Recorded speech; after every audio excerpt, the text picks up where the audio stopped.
भुजंग को जिनके हाथ गरल हो। क्षमा उसे नहीं सौंपती है जो विषहीन हो, दंतहीन हो, उसे क्षमा नहीं किया जा सकता।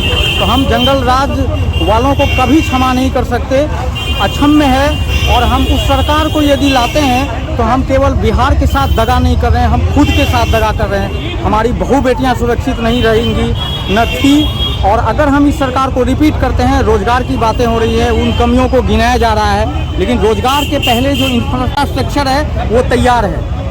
घर चाहिए, रोटी कपड़ा और मकान चाहिए। रोटी दी जा रही है, कपड़ा मिल गया है, घर मिल गया है, अब उसे सुख समृद्धि भरा एक भविष्य चाहिए, विकसित राष्ट्र चाहिए। और वो रोजगार अब आएगा। रोड बन चुका है, बिजली की व्यवस्थाएं हो चुकी है, लोग जागरूक हो चुके हैं। शिक्षा व्यवस्था में क्या आमूलचूल परिवर्तन हुआ है।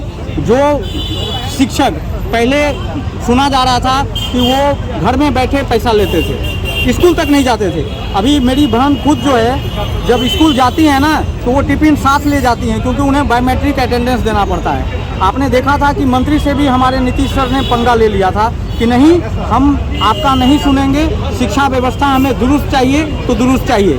आप मेरे मंत्री हैं, ये मैटर नहीं करता है। मैटर ये करता है कि बिहार जो कुशिक्षा से ग्रसित है, बीमारू प्रदेश है, उसे हम मुक्त कराएंगे। और आपने देखा कि शिक्षा व्यवस्था में कितना आमूलचूल परिवर्तन आया है।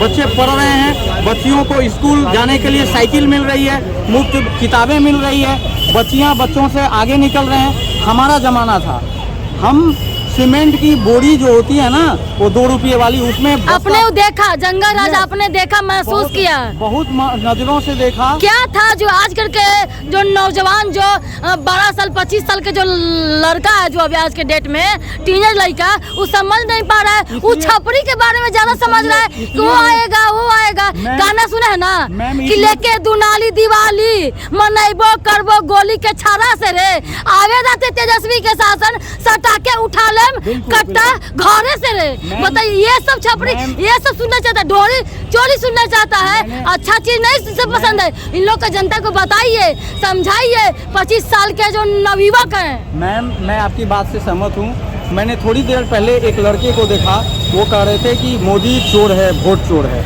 और वो गर्लफ्रेंड की बात कर रहे थे। 16 साल का लड़का था। चूँकि आज़ादी है, कोई भी अपनी बात रख सकता है, उसे आज़ादी दी गई।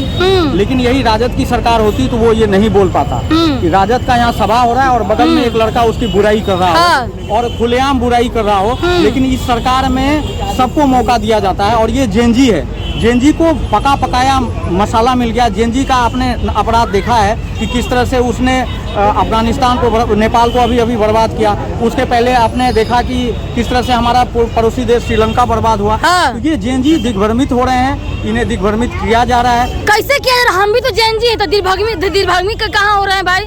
मेरे पास सोचने का मौका है, एक सही दिशा है। क्योंकि आप केवल दिमाग से सोचेंगे और दिल से फैसला लेंगे तो गड़बड़ हो जाएगा। दिल और दिमाग दोनों लगाइए और सच को जानिए कि सच क्या है। ये नहीं कि हम हर घर नौकरी दे देंगे। भाई कहाँ से देंगे आप? बजट कहाँ से आएगा? आप जब घर घर नौकरी देंगे, हम सेंट्रल गवर्नमेंट में जॉब करते हैं, 45 लाख कर्मचारी मात्र हैं सेंट्रल गवर्नमेंट जो पूरे केंद्र को चला रहे हैं। तो ये 45 लाख पूरे केंद्र को चला रहे हैं और आप कह रहे हैं घर घर नौकरी दे देंगे। कितने परिवार हैं और कितनी नौकरियां आप देंगे? तो नौकरी देने का साम्राज्य स्थापित कर देंगे। पैसा कहाँ से लाएंगे? आप वादा कीजिए, लेकिन वादे की सच्चाई से रूबरू रहिए। जैसे मोदी पे आरोप लगता, आप सुने होंगे कि 15 लाख हर के अकाउंट में जाएगा, तो कहाँ गया? तो ये आरोप आप पे भी लगेगा कि आप जो ये वादा कर रहे हैं, उस वादा को आप निभाएंगे कैसे? आप हर घर 10,000 दिया जा सकता है, 2 लाख दिया जा सकता है, आप 2500 पर मंथ देंगे, कहाँ से देंगे? वृद्धा पेंशन तो 1500 देंगे। तो हमारे जेनजी को भी चाहिए तो वो दिग्भ्रमित न हो, वो अपनी आंखें खुली रखें, सच को समझे। आप पढ़े लिखे हैं, आप यदि समाज को दिग्भ्रमित करेंगे, खुद को दिग्भ्रमित, तो हम आए हैं इन लोग को ठीक करने के लिए ना। एकदम ठीक करने की जरूरत है। इन्हें ठीक करिए। इनका ब्रेन वॉश बहुत जरूरी है, क्योंकि एक एक वोट कीमती है। यदि एक वोट भी गड़बड़ होता है तो उसका फर्क पड़ता है। और हमें पूरी उम्मीद नहीं, विश्वास है कि इस बार फिर से बिहार में कमल ही खिलेगा, एनडीए की सरकार बनेगी। और हमारे नीतीश जी काफी अनुभवी व्यक्ति हैं और उनके नेतृत्व में दिख रहा है भैया कि एक क्वेश्चन है कि आज जो है माननीय जो है आदरणीय देवतुल्य जो है मोदी जी जो आए थे, एक झलक पाने के लिए लोग बेताब थे। लेकिन दूसरी बात है यहाँ पर देखें कि माननीय आदरणीय जो है देवतुल्य जो है बिहार के सीएम नहीं दिखे स्टेज पे, क्या कहिएगा? देखिए, ये कहते हैं ना कि सबको बोलने का अधिकार है और कोई कुछ भी बोलते हैं। हमारा बिहार जो है ये दोनों के अलायंस से बन रहा है, वही नहीं है, चिराग सर भी इसके पे साथ हैं, हम भी साथ हैं।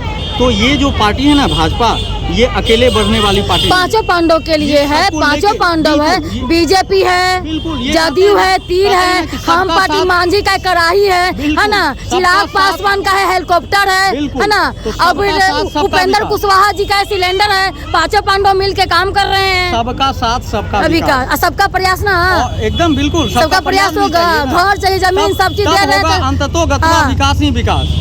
चलिए, अंततोगत विकास ही विकास।